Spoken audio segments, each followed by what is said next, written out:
Warahmatullahi wabarakatuh. Alhamdulillah, kwanza tunamshukuru Mwenyezi Mungu na tunamtakia rehema na amani zimfikie kiongozi wa umma huu ambaye sio mwingine ila ni bwana mtume Muhammad sallallahu alaihi wasallam. Siku nyingine ambao tunafika katika viwanja hivi, lengo na makusudio kubwa ni kufikisha kilima cha la ilaha illallah Muhammadur Rasulullah.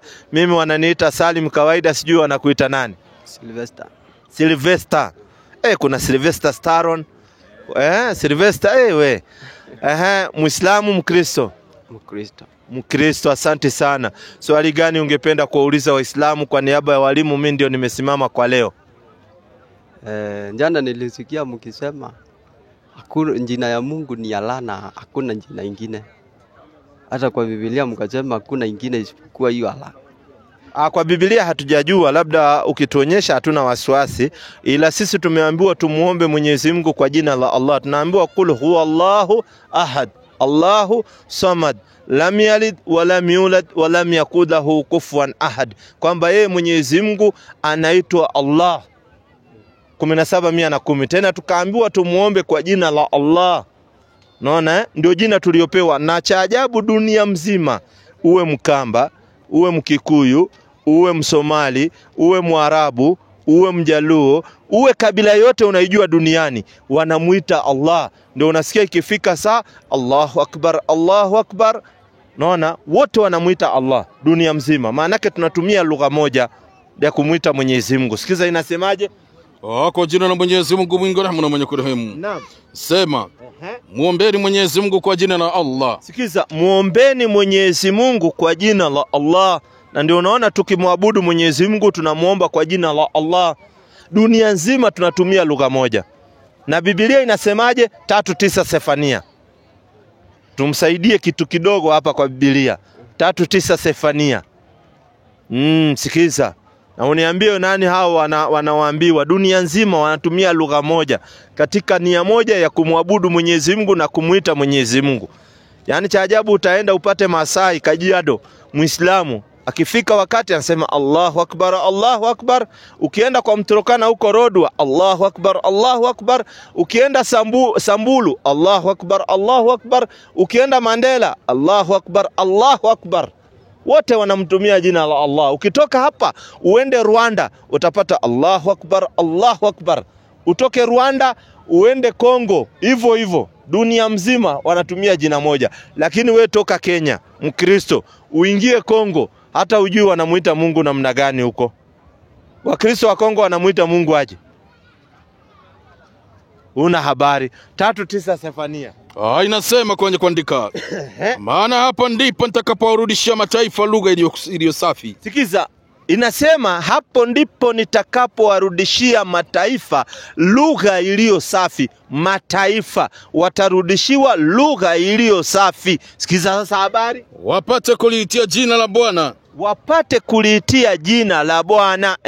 Wamtumikie kwa nia moja. Tena wamtumikie kwa nia moja. Wapate kuliitia jina la Bwana. Nitakapowarudishia mataifa lugha iliyo safi, wapate kumuitia jina la Bwana. Watu gani dunia nzima, mataifa yote wanaita Mungu kwa lugha moja? Ni Waislamu peke yao. Because Wakristo ukitoka hapa uende hapa Central wanamuita Gai.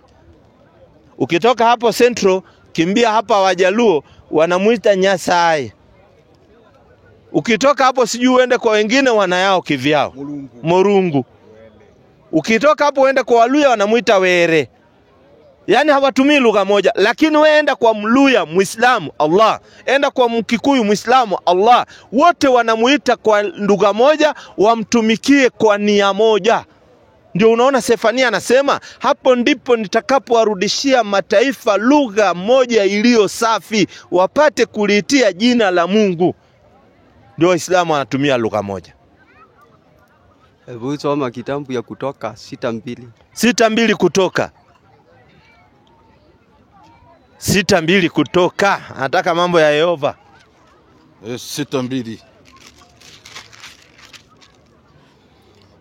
Kisha Mungu akasema na Musa akamwambia, mimi ni Yehova. Mimi ni Yehova. Nami nilimtokea Ibrahimu na Isaka na Yakobo. Kama Mwenyezi Mungu. Asante sana. Sasa si unaona hapo Mungu yeye ndiye anaambia Musa yeye ni Jehova. Kabisa. Lakini hakuna nabii aliyekuja akamuita Mungu Yehova. Ni Musa tu. Yesu alipokuja hajamuita Mungu Yehova. Sasa mbona Yesu ameambiwa na Mungu yeye anaitwa Jehova. Kabisa, wala sijakataa. Hapa Musa ndio imesemekana, sawa? Lakini hakuna nabii mwingine aliyekuja akamuita Mungu Yehova. Sasa hiyo ilikuwa ya Musa. Sasa Yesu alipokuja alimuita Mungu nani? Yesu alisema Mungu anaitwa nani? Si nyinyi huku mnasema sisi wafuasi wa Yesu, huku mwazunguka mkiambia watu mkubalini Yesu, muokoke na nini. Sasa huyu Yesu alipokuja alimuita Mungu kwa lugha gani, kwa jina gani, ili mfunze watu. Wachana na mambo ya Musa huko nyuma. Sasa hii ya Musa ni maandiko. Ni kweli ni maandiko, lakini Yesu, kwani nyinyi mnafuata Musa ama mnafuata nani? Si ni andiko. Kabisa ni andiko. So mnamfuata Musa? Tunafuata maandiko. Mnafuata Musa, si ndio? Si ni maandiko imesema. Kabisa ni maandiko. Kabisa ni maandiko, wala sijakataa. Lakini je, kuna nabii mwingine aliyekuja akamuita hivyo? Kwa hiyo jina? Hakuna. Kwa mfano Yesu alipokuja hajamuita Yehova. Kwa sababu Yesu anasemaje 17:6? Inasema kwenye kuandika jina lako nimwadhihisha watu wale ulionipa katika ulimwengu.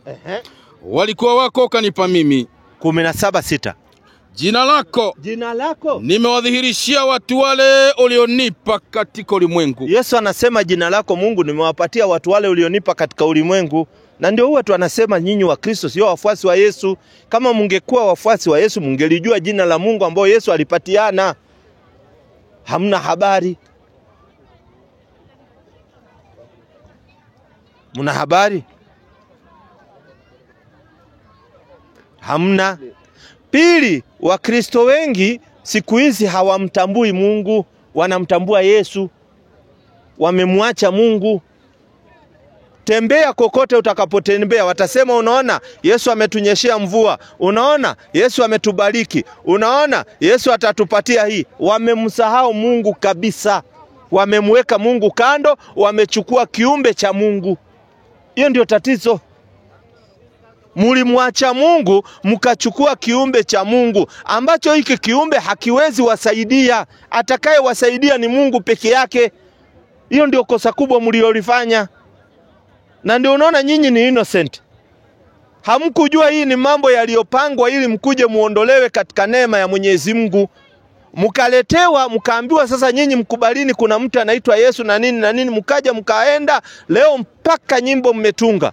Anastahili kuabudiwa, anastahili Yesu. Badala mseme anastahili kuabudiwa Mungu, mkamuondoa Mungu. Lakini habari zenu zilikuwa zimezungumzwa. 1:20 Warumi. Inasema kwenye kuandika inasema 1:20.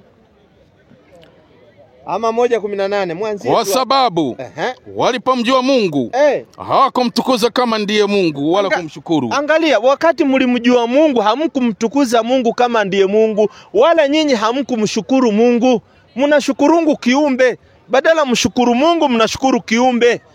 Malizia. Bali walipotea katika uzushi wao. Mlipotea katika uzushi wenu, mlizua mambo. Na mioyo yao yenye giza ikatiwa ujinga. Na mioyo yenu yenye giza ikatiwa ujinga. Na ndio unaona leo Yesu anawaambia msiite mtu baba duniani. 23:9 Mathayo. Lakini nyinyi jana mmesema mmechagua mtu anaitwa baba, tena mnamuongeza jina, mnamuita baba mtakatifu. Wakati mtakatifu ni Mungu peke yake. Subhanallah. Yani nyinyi mnachukua sifa ya Mungu mnapachika binadamu. Ule ni mtenda dhambi kama mimi na wewe kaka. Ule ni binadamu. Wanadamu ni watenda dhambi, wanakosea wanadamu. Sisi wanadamu sio maasumu. Sisi tunateleza. Sasa ule mnamuita mtakatifu wakati ana balaa zake. Ataenda kuulizana na Mungu balaa zake, anafaa tubu kwa Mungu. Malizia. Ana mioyo yenye ujinga katiwa giza.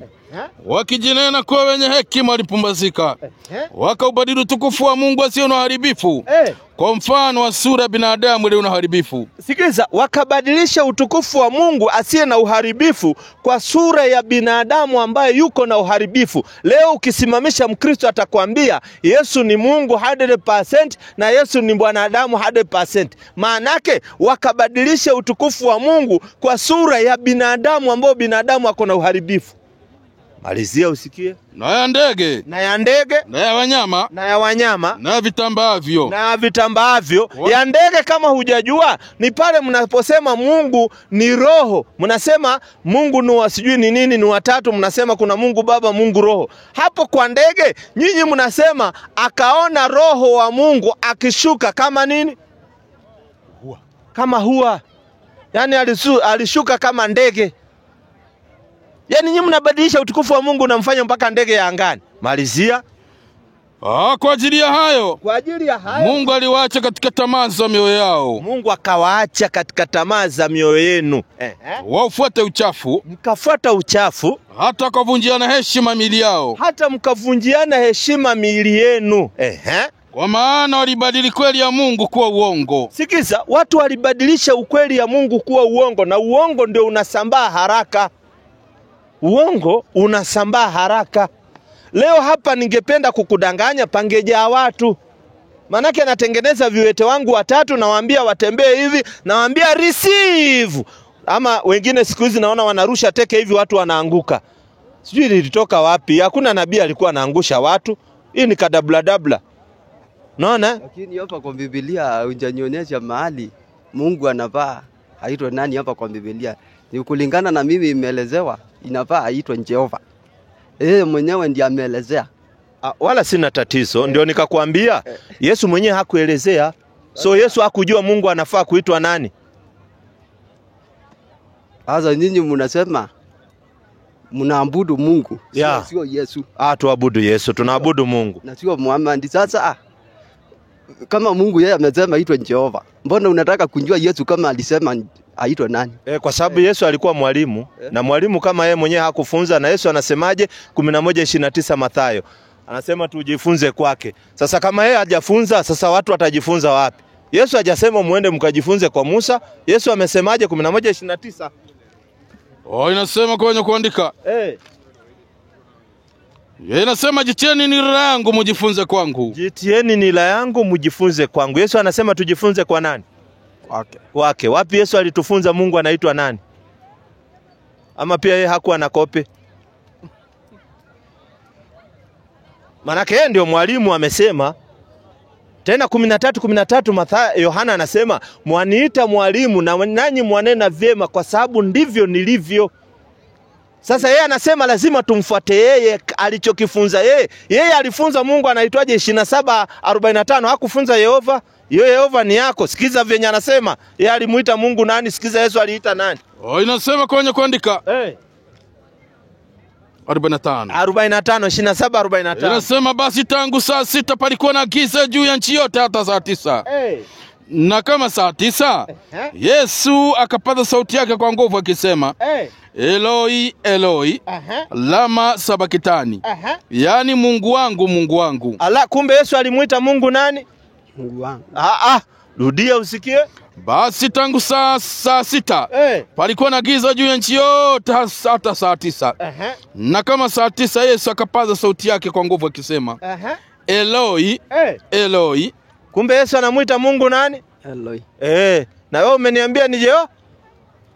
Sasa wewe hiyo maandiko ya Yehova, sasa swali moja, hiyo maandiko ya Yehova na hii ya Yesu anayemuita Mungu Eloi ni gani ya kweli? Hiyo yeye mwenyewe Mungu mwenyewe alisema. So hii ya Yesu ni ya uo? So Yesu ni muo? Hiyo ya uo. Yote ni sawa. So kwa katika Biblia unaweza ita Mungu venye unataka? Vyenye imeitwa hapo. Yesu amemuita Eloi. Yana wewe si unaweza muita hivyo. Eloi ukirudi katika Aramaic ni Allahi. Ilahi ndio wanamuita Aramaic language, kwa sababu Yesu aliongea Kiaramaic, hakuongea Kiswahili. Na Aramaic ni Old Arabic. ambayo ilikuwa inatumika, kwa sababu hakuna lugha inaitwa Kiebrania. Kiebrania ilikuwa ni lugha ambao wa Misri, wakati Yusuf alihamishwa kutoka alipouzwa Misri, alafu Waisraeli wakaletwa, wakatengeneza lugha inaitwa Kiebrania ili kuweza kuongea na Wamisri. Vyenye Waarabu walipokuja, ilikuja ikawekwa lugha ambayo inajulikana kama Kiswahili, ndio wakakommunicate na watu pande hii. So ile wanaita Kiebrania ilikuwa ni lugha ambayo ilikuwa inatumika hapa Misri. Wao walikuwa wanatumia lugha ya Aramaic. Aramaic ni Kiarabu ambayo katika Kiarabu iko tofauti. Na ndio unaona wanasikizana katika Aramaic na Kiarabu, wanasikizana ni kama Mkikuyu na Mwembu, wanasikizana wakiongea. Sasa wale wanamuita Mungu Ilahi. Na ndio hiyo Waarabu wanamuita hivyo. Na ndio hiyo anakuja anaitwa Allah. Sasa ni wao urudi katika njia, mahali ulipopoteza njia. Sasa unataka kuniambia hii ya Jehova ni uongo? Hiyo ya Jehova ipatikane. Hiyo nayo ni kitu, hiyo walitengeneza. Hiyo ya Jehova walitengeneza. Hii ya Jehova walitengeneza. Acha nikuonyeshe walitengeneza wapi. Nipigie dibaji. Walitengeneza hii ya Jehova. Tulia, angalia ushahidi. Jehova ya Wanyonyi yupo. Hii Jehova hata ndio unaona Wanyonyi akajiita Jehova. Angalia mahali walitengeneza. Hiyo kazi yenyewe haikuwa rahisi. Matumizi mbalimbali yametokea katika janibu mbalimbali za nchi hii. Kwa mfano, ilikuwa hapana budi kufikiri kwamba hilo jina la Mungu. Sikiza, hilo jina la Mungu walitengeneza hapa. Katika Agano la Kale litaandikwa Jehova. Angalia, ni kutengeneza walitengeneza hiyo Jehova. So sio Mungu alisema, ni story walitengeneza. Ndio hii. Wasema walitengeneza. Malizia. Mwenyezi Mungu au Bwana Mungu. Wanauliza tutaandika Jehova, Mwenyezi Mungu au Bwana Mungu. Sasa wanaulizana, wewe unaonaje? Maana yake walitengeneza. Hii ni jina ambao walitengeneza wao wenyewe, ndio wakakuandikia. Na ndio unaona wakaogopa kuandika wakati wa Yesu. Kwa sababu ni kitu ya kutengeneza. Unajua kitu ya kutengeneza, watu wanasemanga you can fool people sometimes but you cannot fool people all the time. Unaweza ukawadanganya watu wakati kidogo, lakini huwezi kuwadanganya watu wakati wowote. Na ndio unaona hii Jehova wanasema ni jambo tulifikiria. Lakini hii swali yangu ni, mbona tunaamini na tunaelewa vizuri Musa alipewa amri 10 na Mungu, na hizo tunazifuata, lakini hii ya Jehova mbona unaikataa? Sijakataa, Biblia wamesema walitengeneza. Wenyewe ndio wamesema ni kitu walitengeneza. Hata hizo amri wao wamekarabati, wamefanya uchakachuaji. Si ndio hii wamesema? Wamesema hiyo kazi yenyewe haikuwa rahisi. Matumizi mbalimbali yalitumika katika janibu hii. Kwa mfano, ilikuwa lazima tufikirie hilo jina la Mungu tutamuita Yehova au Bwana Mungu tutamuita. Maana yake wao ndio walifikiria. Ni kitu walitunga. Hiyo ndio tatizo. Akina nani hao walitunga? Si wako. Una habari? Akina nani walitunga? Una habari? Zira. Wenye walitunga una habari? Hebu ruka moja muonyeshe waliotunga. Bwana imewekwa hapo. Pole lakini. Kumbe unanga habari. Mimi nilikuwa nadhani unakuanga na habari. Luka moja. Pole tu aone nani walitunga. Moja Luka anasema kwa kuwa watu wengi wametia mikono kutunga kwa taratibu habari za mambo yale yaliyotimizwa katikati yetu. Luka anasema ni watu wengi ndio walitunga. Ndio hii. Angalia usiangalie mbali. Luka anasema hao ambao walitunga walikuwa ni watu wengi. Sasa hawakuwaweka majina wote. Ni watu wengi walitunga. Rudia asikie. Kwa kuwa watu wengi wametia mikono kutunga kwa taratibu habari za mambo yale yaliyotimizwa katikati yetu. Luka anatuambia ni watu wengi walitunga.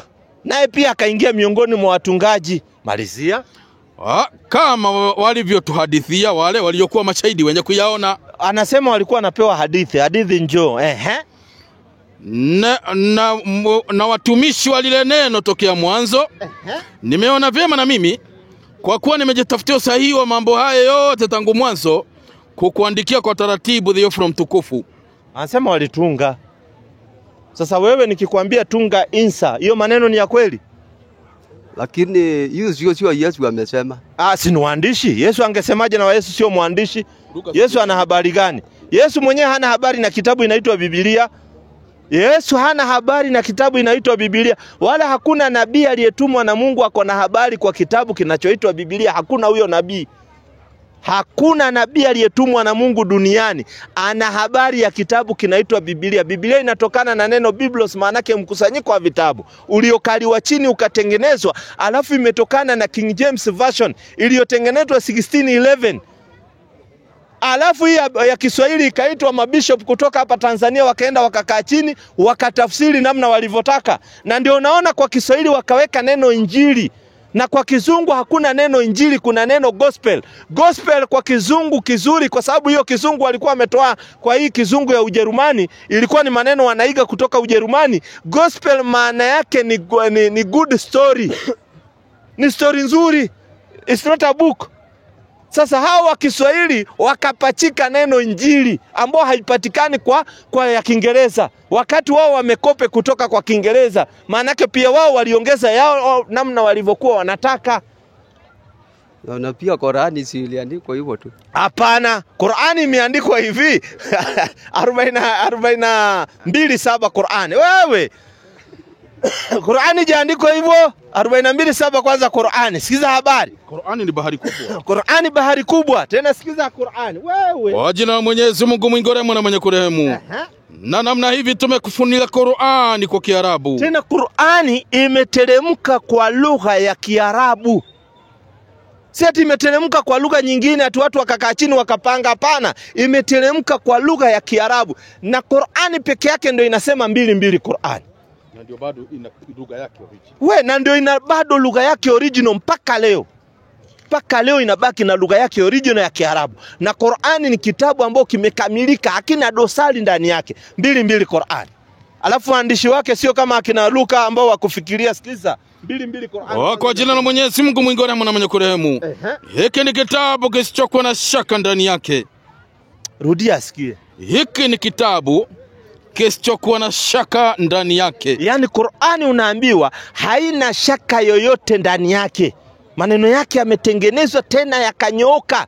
Tena yametengenezwa na Mwenyezi Mungu mwenyewe, sio binadamu. Tena waandishi original ni akina nani? 81:11 Qur'an. The original writer 80:11. Hata sisi tunaamini hii ya Biblia imenyooka tu. Sasa nitakuonyesha mahali uniambie kama imenyooka. 80:11. Kwa jina la Mwenyezi Mungu mwingi wa rehema na mwenye kurehemu. Sivyo.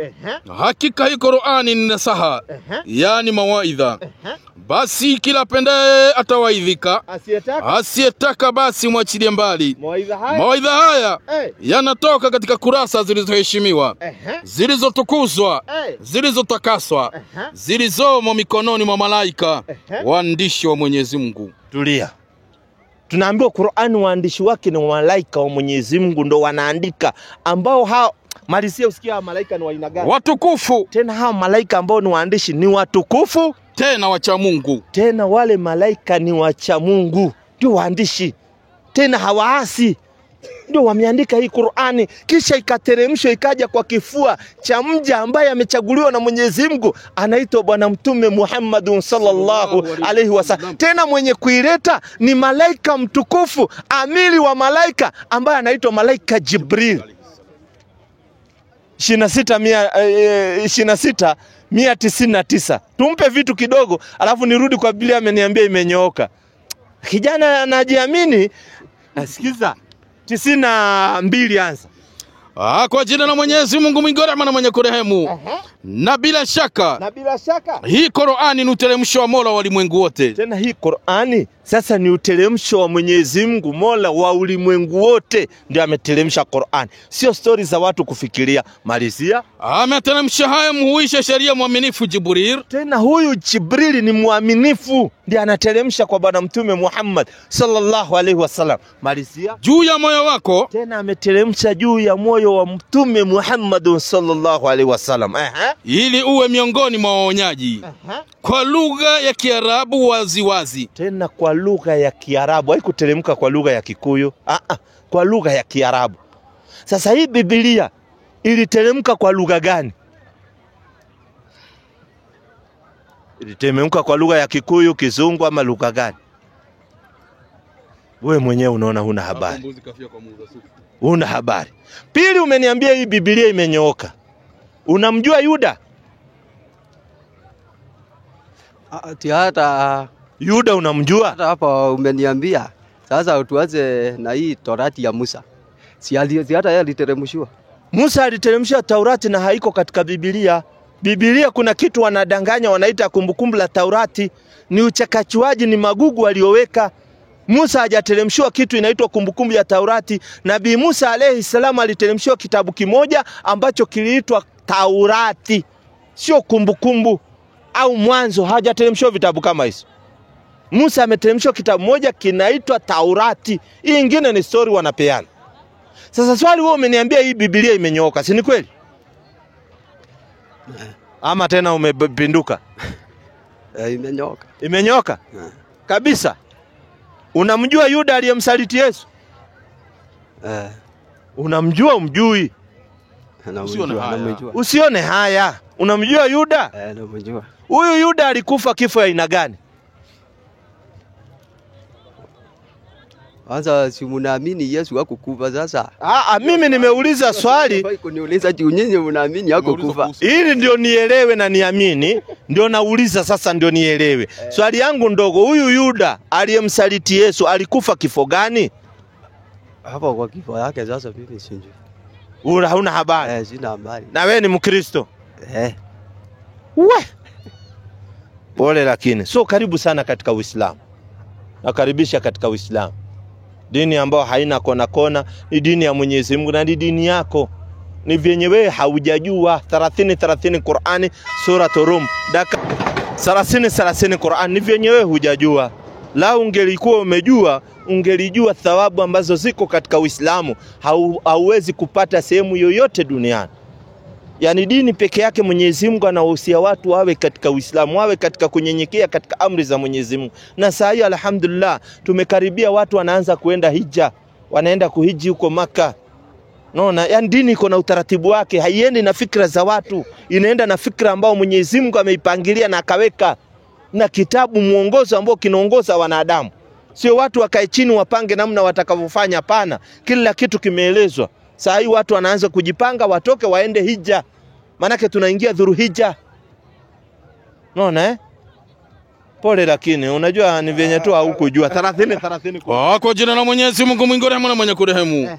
Basi uelekeze uso wako katika dini iliyo sawa sawa. Asante. Ndilo umbile Mwenyezi Mungu aliloumbia watu. Yaani dini hii ya Kiislamu inawafikiana barabara na umbo la binadamu. Hakuna mabadiliko katika maumbile ya viumbe vya Mwenyezi Mungu. Asante. Hiyo ndio dini iliyo haki. Lakini watu wengi hawajui. Basi wewe hatuwezi kukulaumu. Mwenyezi Mungu anasema Uislamu ndio dini iliyo ya haki, lakini watu wengi hawajui. So ni kazi yetu sisi Waislamu kukufikishia wewe. Na ndio unaona tunaacha shughuli zetu tunakuja tunakufikishia kwa sababu wewe hujui, lakini ndio dini yako. So karibu sana katika Uislamu, sawa Karibu, nenda fikiria vizuri, wala hatukulazimishi. Njoo katika Uislamu, ndio njia iliyonyooka. Unajua hii Qurani inajinenea kivyake na Biblia pia inajinenea kivyake. Wala hakuna mahali Biblia imeambia watu wawe Wakristo. Ikipatikana niambie wapi Biblia inasema uwe Mkristo. Ni wewe tu umeweka magugu yako. Wapi Biblia inaambia watu wawe Wakristo? Mahali iko nitakuletea tu. Utaniletea lini? Kesho. Sawa, enda utafuta niletee kesho mahali Biblia inasema watu wawe Wakristo. Sawa, karibu sana.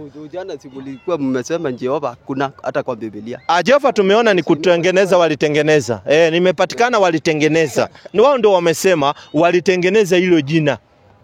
Waandishi wa Biblia wanasema tulitengeneza, tulikaa chini, halipo maana yake halipo, tulikaa chini tukalitengeneza. Wanasema kazi yenyewe kwanza haikuwa rahisi, kwa sababu kutengeneza jina Yehova wewe unadhani mchezo? Walikaa chini wakajiuliza hii J kwanza haikuwa inapatikana. J miaka 200 haikuwako.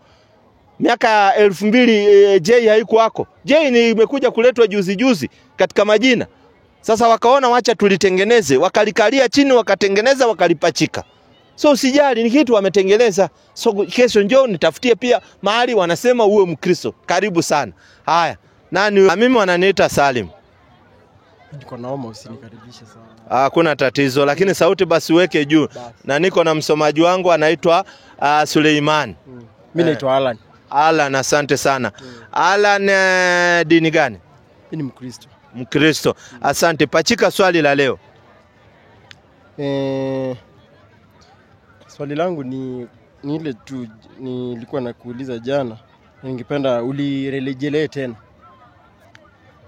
Katika Ukristo, katika Biblia sisi tunaambiwa ya kwamba tumeahidiwa uzima wa milele. Na nikiangalia katika Qur'an naona nanyi mnaahidiwa ya kwamba mtapewa wanawake. Sasa hebu nielezee sasa hao wanawake ambao Qur'an inataja kwamba mmeahidiwa kule mbele na wale wako hapa jenga tumeshindwa na wao, itakuwa aje? Asante sana. Kwanza nyinyi ndio mmeshindwa na wale wako jenga, sisi hatujashindwa na wao. Sawa? Na ndio umeadmit nyinyi mmeshindwa na wanawake ambao wako jenga. Sisi Waislamu bado hatujashindwa. Na ndio unaona tunatunza vizuri.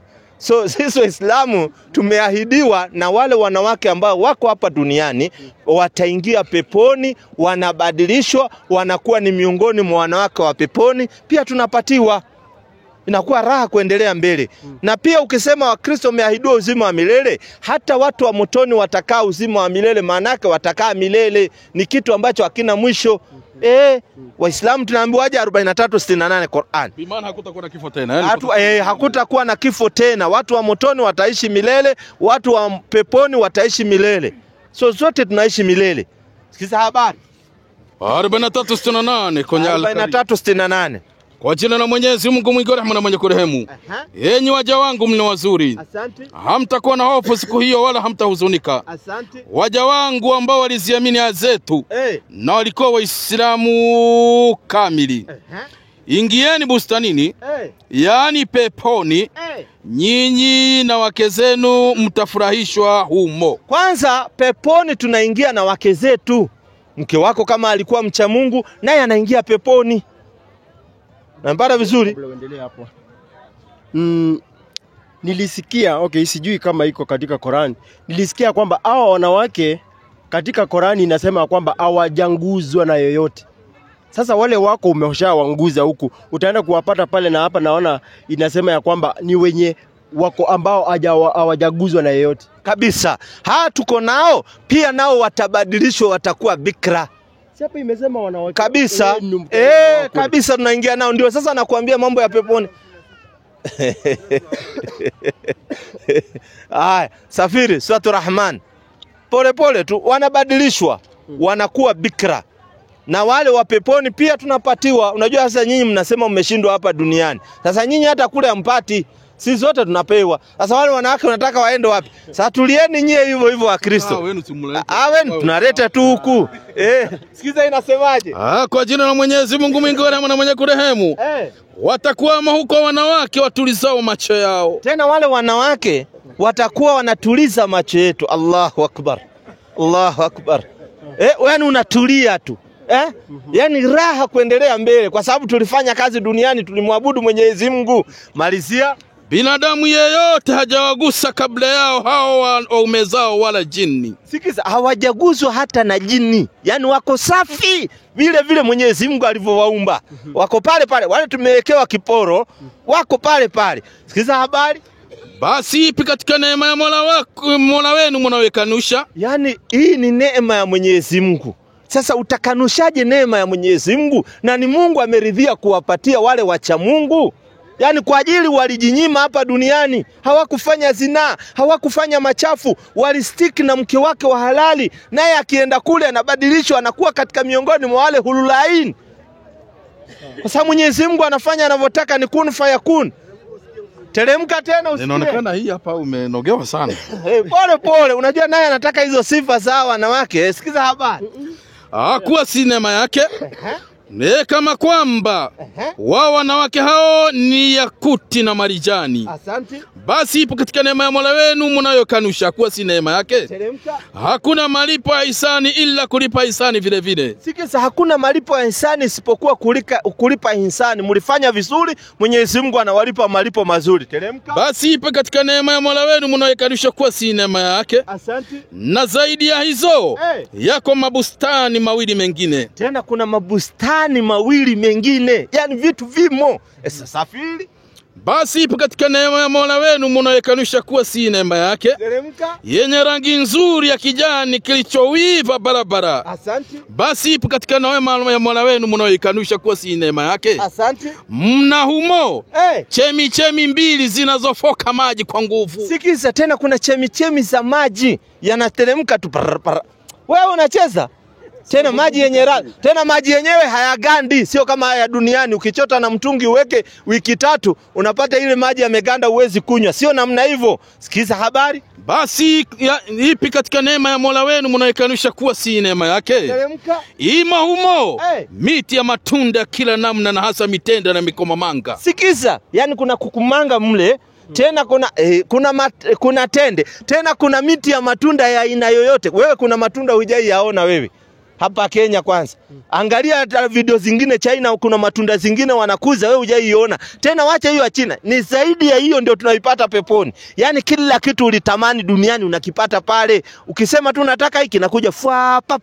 Yani ndio neema ya Uislamu. Teremka baba. Basi ipi katika neema ya Mola wenu mnayokanusha kuwa si neema yake? Teremka. Wama humo wanawake wazuri wa tabia wazuri na sura pia. Tena sikiza, wanawake wenyewe tena ni vifaa. Maana unaambiwa hata sura nzuri. Amara vizuri. Wewe ukisikia sura nzuri ujue sura nzuri ni sura nzuri. Yani wewe ukisikia Qur'ani sasa sema sura nzuri yenyewe. Kwa hivyo bado acha tumalize. Acha tumalize raha bwana, raha duniani. Raha duniani bado. Basi ipi katika neema Mola wenu mnayokanusha kuwa si neema yake? Asante. Wenye macho meupe mazuri makubwa. Tena urembo wa wanawake wana macho meupe tena makubwa. Unaona makubwa. Yani na hii ni siri nakupa. Wanawake wenye macho makubwa bwana, wewe vifaa una habari wewe. Unaona kama yanaanguka hivi. Umepata hiyo habari. Malizia. Na nakupa nafasi. Inaenda kusema wanaotawishwa majumbani. Asante. Basi ipi katika neema ya Mola wenu mnayokanusha kuwa si neema yake? Asante. Hajawagusa binadamu yote kabla yao hao umezao wala jini. Asante. Basi ipi katika neema ya Mola wenu mnayokanusha kuwa si neema yake? Tulia. 43:68 malizia nimpe maiki. Wewe unacheza na peponi. Peponi unaambiwa habari za peponi nzito. Na watu wengine wanakimbilia habari za peponi ambao ni habari kuzielezea ziko deep zaidi. Sikiza malizia hiyo haya. Maana naona ana aya zake hapa ndio tumaliziane nazo. Inaenda kusema ingieni bustanini, yani peponi. Nyinyi na wake zenu mtafurahishwa humo. Asante. Watakuwa wanapitishiwa sahani za dhahabu. Yani peponi sahani za dhahabu fia zinapita. Sikiza habari. Na vikombe vya dhahabu. Tena kule tunatumia vitu vya dhahabu. Tusaelesiwa peponi namna ilivyo. Malizia. Na vitakuwamo ambavyo nafsi zinavipenda. Yani itakuwa kila kitu ambao nafsi yako inakipenda. Malizia. Na macho yanavifurahia. Na macho inafurahia. Yani ile kitu yote itakuwa peponi, macho itafurahia. So kwa kulingana na vile mwalimu hapa amesema, hayo maneno yote nimeyasikiza.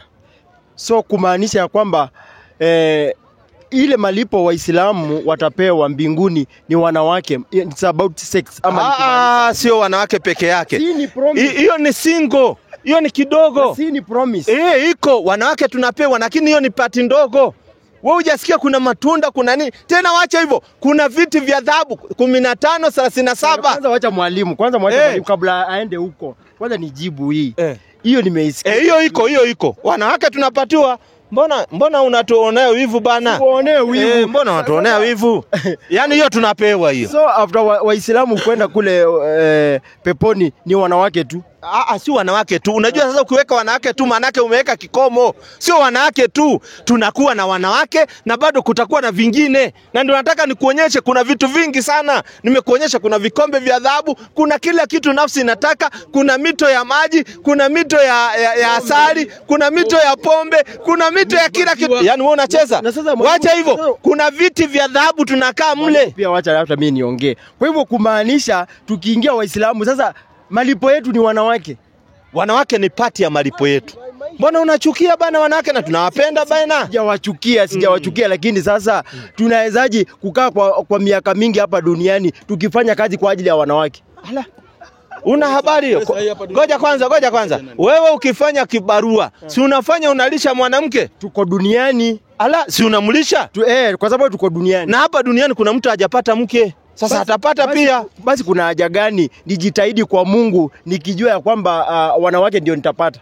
Hivi Wakristo mtapata nini? Sisi tumeambiwa tutapata wanawake. Alhamdulillah tusaambiwa tutapata paradise, tutaingia paradise. Tena humo paradise tunaambiwa kuna mito ya asali, kuna mito ya ulevi, kuna mito ya maziwa, yani kuna mito ya kila kitu. Yani kila kitu nafsi inataka. Alafu nikumalizie na 15:37. Hebu sikia nayo hii pia. 47.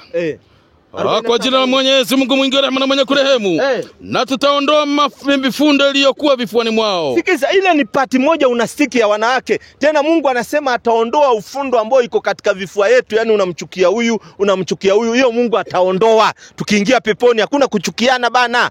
Leo hapa duniani unamchukia huyu, ni kabila fulani, unachukia huyu, sijui nini. Hiyo Mungu anaondoa. Sikiza. Na watakuwa ndugu wenye kupendana waliokaa juu ya viti vya kifalme. Sikiza, tena tutakuwa tunakaa katika viti ya kifalme kule. Mbona unaangalia tu moja? Zimo nyingi. Yaani wewe unaangalia kamoja kwa wanawake unastiki. Sisi tunaangalia moja. Unajua hii ndio naielewa. Hizo zingine sizielewi.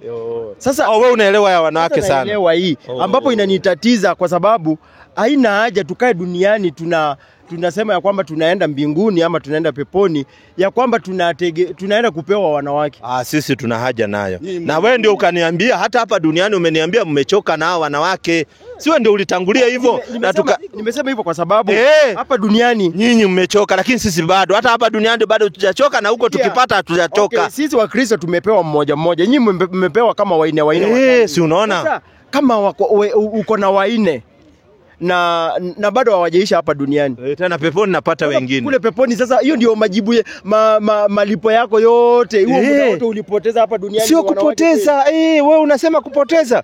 Napata wanawake, nakaa katika viti vya kifalme, naingia paradise, napata chochote ambao nafsi yangu inaridhia. Hapa duniani siwezi kupata chochote. Leo nikitaka kukula matunda, naambiwa na daktari, hii matunda ukikula pressure itapanda. Kule hakuna pressure, naondolewa mfundo ambao iko katika nini yangu. Kule napata kila kitu. Alhamdulillah mimi napatiwa hiyo. Sasa hebu tuambie, Wakristo watapewa. Hatujamaliza hiyo. Bado ya kwetu naitamani sana. Naitamani sana. Sasa hapa kuna wanawake, mtapewa wanawake kabisa. Ng'ambo nyingine naona pia mnaambiwa ya kwamba kuna mito ya pombe kabisa. So kumaanisha utakuwa ni ukahaba na ulevi ama ni kumaanisha aje? Sasa wewe ukiwa na mke wako unafanyanga ukahaba naye? Sifanyi ukahaba. Alafu sasa na kule si ukahaba. Kwa sababu ni mke wako. Ukahaba ni wakati unalala na mke ambao si wako. Hivi ngoja enda pole. Hii ulevi pia ni ulevi ambao hileweshi. 37:40 na nini? Na 5. Ngoja, sikiza, Mungu asaeleza. Hata Yesu tutakunywa na yeye huko. Hata Yesu tunakunywa na yeye. Yesu mwenyewe tunaenda kunywa naye. Nitakuonyesha katika Biblia. Wewe Yesu mwenyewe anatamani hiyo aonje na sisi. Yesu anatamani pombe. Katika Biblia. Nitakuonyesha Yesu anatamani pombe. Wewe kanywaji, wewe, lakini si hapa duniani. Hapa bana nini? Kwa hivyo huko ni ulevi tu. Sikiza, ni ulevi aina gani? Kwa jina la Mwenyezi Mungu mwingi wa rehema na mwenye kurehemu. Na pamoja nao watakuwa wanawake wenye macho mazuri makubwa. Asante. Safi wanawake. Hao kama mayai ya mbuni yaliyohifadhiwa. Sikiza tena, wale wanawake na unawatamani. Yaani angekuja mmoja pale, ndio hiyo kitu kizuri kinatamania. Ndio hiyo kitu kizuri. Si ndio sifa kitu kizuri lazima yeyala. Waingia kuulizana wenyewe kwa wenyewe. Aseme msemaji mmoja miongoni mwao. Hakika nilikuwa na rafiki. Asante. Aliyekuwa akiniambia, wewe ni katika wale wanaosadiki Teremka. ya kuwa Eh. tutakapokufa na tukawa udongo na mifupa tutafufuliwa tulipwe na tuliyafanya kama anavyosema Muhammad sallallahu alaihi wasallam. Asante. Atasema je, mtamchungulia huko motoni? Nataka mito ya nini? 37. Tuanzie juu. Tuanzie huko. Anza 40. Tuanzie hapa. Matunda namna hapa 42. 42, anza 42. Tupate uhondo. Tulia sasa. Unajua naingia mambo ya pepo. Alafu nyie mnadharau wanawake, ati wanawake ni nini hiyo bana? Nyie mna raha bana. Yaani mwanamke unaambiwa ni kitu inakutuliza. Moyo wako unatulia. Ukiingia yani unasikia unatulia. Tena wapeponi ndio raha zaidi. Yaani wewe ni venye wewe umepata labda mtu mkorofi. Sasa kama ni mkorofi wewe unachukia wanawake bure. Hapana, mimi nasema kwa mfano kuna wanaume nao wamepata wanawake wakorofi, hata anaenda nyumbani saa 5 ya usiku ili apate kwanza kumerarwa, kwa sababu kelele inaanza pale pale. Sasa kama wewe umepata wa aina hiyo utachukia wanawake bure. Kuna watu wamepata wanawake mashallah. Anasikia hata saa 9 kurudi kwa nyumba. Wasikiza Maleo anaelewa vile unasema. Lakini ile kitu inanishangaza. For sure miaka yote dunia mzima tunafanyia kazi kwa sababu ya wanawake shua. Kabisa. Usiwe na wasiwasi. Sikiza. Malizia sasa.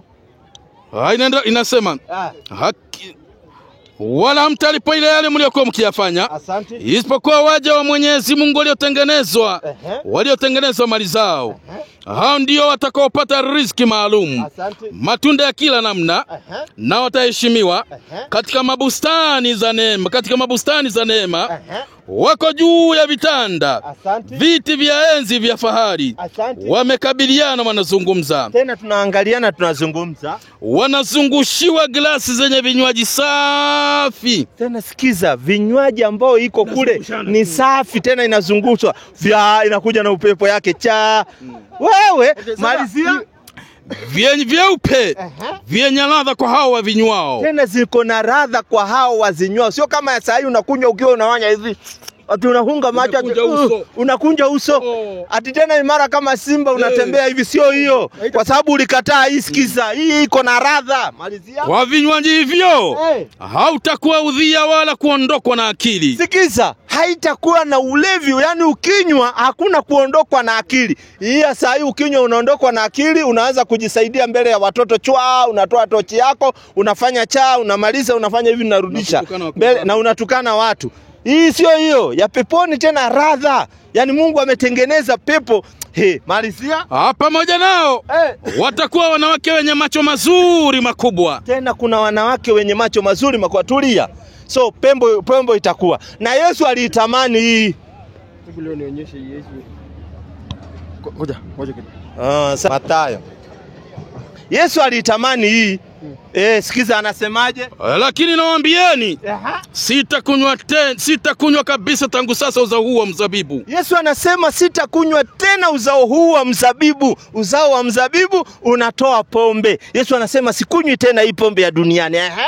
Hata siku ile nitakapokunywa mpya pamoja nanyi katika ufalme wa Baba yangu. Sikiza, Yesu anasema tunaenda kunywa na yeye, tena anaita mpya katika ufalme wa Baba. Hebu rudia. Unajua kama hajasikia vizuri. Yesu tunakunywa naye. Unajua pepo yenu hamna kitu. Hii tunaenda na Yesu tunakunywa. Na Yesu anasema tunakunywa kwa ufalme wa Mungu. Uko peponi. Rudia. Inasema mwalimu wangu.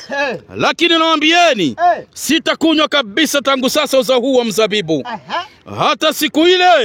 Hata siku ile nitakapokunywa mpya pamoja nanyi katika ufalme wa Baba yangu. Katika ufalme wa Baba yangu huko ndio tunakunywa mpya, sio hapa.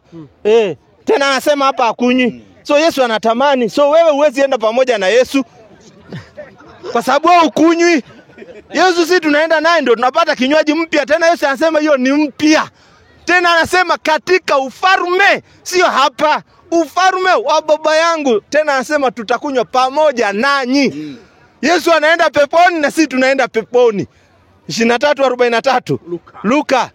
Wewe poreni sana. Anakagua kwa Biblia yake kama Yesu atakunywa. Nadhani ni yetu tumeandika. 26:29 angalia. Sio sisi tumeandika. Yesu anasema tutakunywa mpya kule kwa sababu alikuwa ni Muislamu. Anajua kuna hiyo. Wewe Inasema Yesu akamwambia, amin nakwambia leo hivi, utakuwa pamoja nami peponi. Yesu anaenda peponi na Waislamu wanaenda peponi. So tuko naye kule, tunakunywa kwa raha zetu, tunakuangalia kule ukiungua. Kama utasilimu. Ukisilimu unanusurika. Manake sisi umeelewa. Si unaona sasa wewe mtu akuelewa, sema bismi. Hiyo bado. Bado ongeza swali. Unajua sasa mkifurahi hivyo mimi nafurahi kwa sababu msaelewa. Sasa nataka nikuulize hivi, kati ya malaika kulingana na Qur'an, kuna mahali malaika aliongea na mukaamini yale maneno ambayo aliongea? Sijakuelewa vizuri, ila hiyo swali yako nitakujibu tu manake nikielewa. Lakini ngoja kidogo. Wewe umetuambia pepo yetu na tumekuambia kila kitu. Mbona umetuficha hii ya Wakristo watapata nini? Yaani Wakristo hii kazi yote wanafanya, wataenda kulipwa nini huko? Nini hicho watapata? Yaani nini hiyo wanafanyia kazi ndio waende kupewa na Mungu? Uzima wa milele kila mtu atapata, kwa sababu kusema uzima wa milele manake hatutakufa. Watu wa motoni watakaa milele, watu wa peponi watakaa milele. So hakuna kukufa, kila mtu atapata uzima wa milele. Nini hiyo wanaenda kupata? Okay, kule motoni uzima wa milele ndio watakuwa na amani. Watakuwa kule motoni wanachomeka, wanaungua. Lakini sisi peponi tuna raha zetu, tuna maji, tuna nini. Na ndio ukasikia tajiri wakati alikufa na ule Lazaro walipatiwa vision ya paradise venye itakuwa. Ule tajiri anamwambia Lazaro, chota maji. Maana yake anamaanisha peponi kutakuwa na maji. Anamwambia chota maji, angarao uburudishe ulimi wangu. Akamwambia kuna baria imewekwa. So maana yake venye Qur'ani imesema peponi kuna maji, kuna mito ya maji. Kwa sababu ule tajiri aliomba maji. Sasa nyinyi katika kule mtaenda. Na mtaenda kwanza wapi? Alafu huko mtakaoenda Wakristo, kuna nini na nini angalau tuitamani tufanye ibada tuende huko? Watakao muamini Yesu, unajua nyinyi muamini, watakao muamini Yesu, sisi tumeahidiwa uzima wa milele, full stop. Hivyo. Basi. Hivyo. So Wakristo mimi nadhani hakuna faida ya kushinda ukijisumbua, kwa sababu ni stress tupu huko unaenda. Maana ni uzima tu wa milele na watu wa motoni watakaa milele. Sasa huko hakuna kitu. Sasa kwa Waislamu, na ndio Yesu akasema aendi huko. Yesu anaenda mahali kuna kanywaji. Na Yesu amesema nitakunywa na nyinyi kule. So Yesu atahama kwenu anakuja kwetu. Sasa msiwe na wasiwasi. Sasa malaika unauliza kama malaika katika Qur'ani ameongea. Malaika ameongea katika Qur'ani kwa sababu malaika walikuwa wanapewa ujumbe kisha wanalete kwa Bwana Mtume Muhammad sallallahu alaihi wasallam. Tunaamini. Na malaika pia alileta ujumbe kwa Maryam binti Imran. Hiyo kisa Bwana Mtume Muhammad sallallahu alaihi wasallam ameisimulia. Tunaamini maneno ya malaika kwa sababu malaika wadanganyi, wanaongea ukweli ndani ya Qur'an. Okay. Kama mnaamini mambo ya malaika ndani ya Qur'an. Kwa sababu Qur'ani ina mtume wake. Kuna mahali mnaamini malaika katika Biblia? Katika Biblia hatuwezi amini kwa sababu Biblia yenyewe hatujui ilitoka wapi. Labda tuanze kwanza Biblia imetoka wapi? Kwa sababu Mungu ametukanya. Anasemaje 279 Qur'an. Mungu ametukanya, anatuambia kuna watu watakuja na watafanyaje 279 Qur'an. Wewe nani kapewa hicho kitabu? Ndio kwanza tukijue. Kwa jina la Mwenyezi Mungu mwingi na mwenye kurehemu. Basi adhabu kali itawadhibitikia wanaoandika kitabu kwa mikono yao. Mungu anasema adhabu kali itawateremkia wanaoandika kitabu kwa mikono yao, kisha wakasema hiki kimetoka kwa Mwenyezi Mungu. Wanasema uongo huo ili wachukue thamani ndogo ya kilimwengu. Mungu anasema kuna watu wanaandika kitabu kwa mikono yao kisha wakasema hiki kimetoka kwa Mwenyezi Mungu. Na walioandika kitabu kwa mikono yao, Filemoni 1:19 wamo waliandika kwa mikono yao 1:19 Filemoni. Inasema kwenye kuandika mimi Paulo nimeandika kwa mkono wangu mwenyewe. Na Mungu ametuambia adhabu kali itawateremkia wanaoandika kitabu kwa mikono yao mwenyewe. Na Paulo anasema mimi Paulo nimeandika kwa mkono wangu mwenyewe. Malizia. mimi nitalipa. Ala, kumbe anajua kuna adhabu. Anasema nitaenda kulipa. Anasema nitalipa. Hakuna shida. Kama kuna mtu analipia deni kuja utupatie. Kumbe alikuwa anadaiwa deni. Ala, hebu rudia alafu malize. Ati alikuwa analipia mtu deni. Kaka hebu rudia tusikie kama niendelee kama unataka. Kama analipa matunda. Mimi Paulo nimeandika kwa mkono wangu mwenyewe. Mimi nitalipa. Sikwambii kwamba nakuia hata nafsi yako. Naam ndugu yangu, nipate faida kwako katika Bwana. Uniburudishe moyo wangu katika Kristo. Amelipa nini? Hakuna mambo ya deni. Anachosema atalipa ni hii ameandika kwa mkono wake mwenyewe. Hakuna shida, nimalizane na huyu ukuje. Wala tusi nini tena tutastiki kwa hiyo andiko. Utueleze alilipa machungwa ama alilipa ni pole. Sasa tukuje hapa. Anaweza kuja. Ndio nikakwambia mimi nahofia Biblia kwa sababu nimeambiwa kuna watu wanaandika kitabu kwa mikono yao. Na kama sio hivyo, Biblia ilitoka wapi? Iliteremshiwa nabii gani, mwaka gani, ndio nijue sio watu wameandika kwa mikono yao. Kama mfano Qur'ani imeteremshwa kwa Mtume Muhammadu sallallahu alaihi wasallam. Kuna maneno ya Qur'an yote, neno lolote liko katika Qur'an ambayo Muhammad yeye mwenyewe alisema ndani ya Qur'an. 53 Qur'an. Tuulize tu kama kuna maneno yameyasema mwenyewe. Sisi tuulize tu. Bwana vitu vimo. Nako hazi tu mambo. Muhammad alisema maneno yake hapa ndani ya Qur'ani. Umuulize Muhammad. Kwa jina la Mwenyezi Mungu mwingi wa rehema na mwenye kurehemu. Wala hasemi kwa matamanio ya nafsi yake. Hayakuwa haya anayosema. Ila ni wahai, yani ufunuo uliofunuliwa kwake. Muhammad hakuwa anasema maneno yake. Yale aliyokuwa akiyanena ni ufunuo uliofunuliwa kwake. Hajazungumza maneno yake. Ndani ya Qur'ani hakuna maneno ya Muhammad. Yote ni maneno ya Mwenyezi Mungu, revelation aliyoletewa. Ufunuo. Ufunuo, revelation. Umeniuliza Biblia imetoka wapi? Watu kama Yohana, Mathayo na wale wengine wote walioandika Biblia, the same huo ufunuo unaoongea walifunuliwa wakaandi. So usiniulize Biblia imetoka wapi? Nataka nione ushahidi wapi Biblia ilipatiwa mtu fulani. Wakaandika. Nani alifunuliwa akaandika kitabu kinaitwa Biblia? Imeandikwa wapi? Biblia ni hiyo mkusanyiko wa hizi vitabu hizi zote ziko wapi? Nani aliyepatiwa hiyo mkusanyiko wa vitabu? Biblia haijaandikwa na mtu mmoja. So haikupewa nabii. Walifunuliwa. Nani huyu aliyefunuliwa anaitwaje? Biblia imeandikwa mpaka na wafalme. Si manabii. Asamalisi. Ambao walifunuliwa, si watu hivi ambao walifunuliwa. Mfalme hajafunuliwa. Mfalme gani alifunuliwa? Mfalme aliandika, alikuwa amepeana kazi, ni huyu King James ndiye alipeana kazi. Alikuwa ni mfalme wa Uingereza. Alipeana kazi katika 1611. Mfalme King James, na ndio ikaitwa King James Bible kwa sababu ni yake, ambayo ilikuwa ni ya kutawala watu kwa ubeberu wao. Akaandika vyenye anataka, akapatia wafalme nini, akaileta sasa. Ikawa ni slave anatutumia katika hiyo.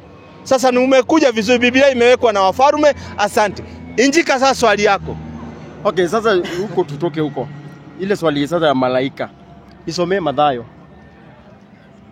Mathayo ngapi? 28:5 mpaka 6. 28:5 mpaka 6. Na kabla asome swali sasa iliko hapa. Je, hakuna tatizo endelea. Je, Yesu alikufa na akafufuka? Qur'ani 4:157. Unajua ukiuliza swali tunaenda direct, tunagonga kwa kichwa. Na ndio kesho ukija ni kupiga shahada, hakuna wasiwasi. Safiri. Hatuna haja tuandikie mata wakati wino upo. Sasa ni ya kazi gani? Kwa jina la Mwenyezi Mungu mwingi wa rehema na mwenye kurehemu. Na kwa ajili ya kusema kwao, sisi tumemuua Masihi Isa mwana wa Maryam, mtume wa Mungu. Hali hawakumuua wala hawakumsulubu, bali walibabaisha mtu mwingine wakamdhani Nabii Isa. Na kwa hakika wale walioختلفiana katika hakika hiyo ya kumuua Nabii Isa wamo katika shaka nalo jambo hilo la kusema kauawa. Wao kabisa hawana yakini juu ya jambo hili la kuwa kweli wamemuua Nabii Isa, isipokuwa wanafuata dhana tu. na kwa yakini hawakumuua, bali Mwenyezi Mungu alimnyanyua kwake. Hakuuawa. Sasa hapo ukimalizia hapo amesema bali Yesu hakuuawa, alinyanyuliwa. Okay, ukisoma utasikia huyu ni mtu anaongea. Huyu nani anaongea hapo? 53:3 Qur'an. Usikonde. Mbona maswali yako yakija tu majibu yamo? Kwa jina la Mwenyezi Mungu mwingi wa rehema na mwenye kurehemu. Wala hasemi kwa matamanio nafsi yake. Hayakuwa haya anayosema ile ni wahai. Tulianza 2 ndio aelewe ni nani. Ndio pazuri hapo. Kwamba mtu wenu huyu Nabii Muhammad sallallahu alaihi wasallam. Kumbe ni Muhammad tunaongea kumuhusu. Hakupotea kwa ujinga wala hakukosa kwa hali ya kuwa anajua. Wala hasemi kwa matamanio ya nafsi yake. Hayakuwa haya anayosema ila ni wahai, yani ufunuo uliofunuliwa kwake. Tulia. So Muhammad ndiye anasema hawa hawakumuua Nabii Isa ibn Maryam. Anatoa wapi? Ni ufunuo anaofunuliwa, revelation. Kwa sababu hasemi kwa matamanio ya nafsi yake. Mambo yote aliyoyazungumza ni ufunuo ambao unatoka kwake Mwenyezi Mungu. Kwa sababu Muhammad hakuwa wakati wa Yesu. Yeye wakati walikuja Mayahudi wakamwambia tutakuua namna tulivyomuua Nabii Isa, yeye kashangaa. Malaika Jibril kachana bingu 7, akateremka na ufunuo ametoa kwa Mwenyezi Mungu aliyeumba bingu na ardhi. Akamwambia waambie hawakumuua Nabii Isa wala hawakumsurubu. So Muhammad anawanakilia maneno yaliyoletwa na Jibril alayhi salam kutoka kwake Mwenyezi Mungu. Sasa turudi kwa Biblia. Sasa hiyo usaelewa. Hiyo nimeelewa. Asante, ubarikiwe sana. 28:5 mpaka 6. Asante sana. Malaika kajibu. Akamwambia wale wanawake, msiogope ninyi. Kwa maana najua kuwa mnamtafuta Yesu aliyesulubiwa. Asante. Hayupo hapa. Kwani amefufuka kama alivyosema. Njooni mpatazame mahali alipolazwa. Nanyi nendeni upesi mkawaambia wanafunzi wake, amefufuka katika wafu. Tazama awatangulia kwenda Galilaya. Ndiko mtakapomuona. Tulia. Sasa fika hapo. Kulingana na haya maneno ya Qur'ani inasema ya kwamba Yesu hakufa. Yesu hakufa. Huyu ni malaika ambaye aliongea hapa kwa Biblia. Akaambia wale ni ufunuo ambao huyu ni malaika ndio tunaambiwa, si ndio? Lakini si ni Mathayo yameandika hapa. Sina wasiwasi. Lakini imesema ni malaika, si ndio?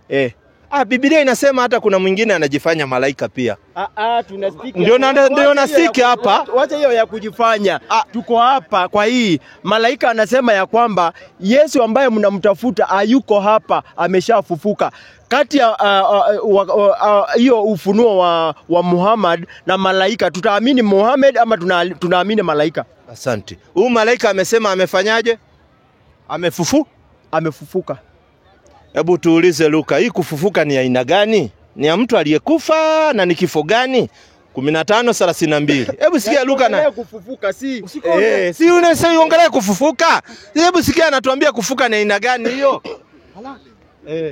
Hebu sikiza tu 15:32. Kitabu ni cha Luka. Ukikosa uende Marko. Niyo Luka mwalimu wangu. 15:32. Hii kufufuka ni gani? Inasema tena. Kufanya furaha na shangwe ilipasa. Kwa kuwa huyu ndugu yako alikuwa amekufa. Naye amefufuka. Kumbe pia huyu amekufa naye amefufuka. Na pale amesema huyu alikuwa amekufa amefufuka. Hii kufa na kufuka kwa Biblia maana yake nini? Malizia. Yaani alikuwa amepotea. Naye ameonekana. Biblia inatuambia mtu akipotea akionekana amekufa amefufuka. Unajua sijaandika mimi. Nimesoma. Sasa angalia kwa ajili ya muda utakuja kesho. Angalia tuko hiyo dakika moja ni kesho. Maana mimi sikunyimi maiki. Na unaona leo hata sijapatia mtu mwingine. Nimekupa wewe. Kesho ukija mapema, kesho ni Saturday. Mimi nitakupa maiki kuanzia tuanze tumalize. Kwa sababu tuaenda kuswali. Wewe ukija mimi na ndio unaona hata siku interrupt kwako. Na ndio nakuomba kwa sababu tunaenda kusali, tusije tukazuia ibada. Kesho njoo mapema, mimi nakupa maiki. Mbona wewe mtu mzuri, mimi naona unaelewa zaidi. So tunashukuru alhamdulillah. Alafu kaka anatuambia Paulo alikuwa analipa madeni. Sijui alikuwa na utakuja kesho tuisafishe. Hiyo haina shida. Kabla tusafishe.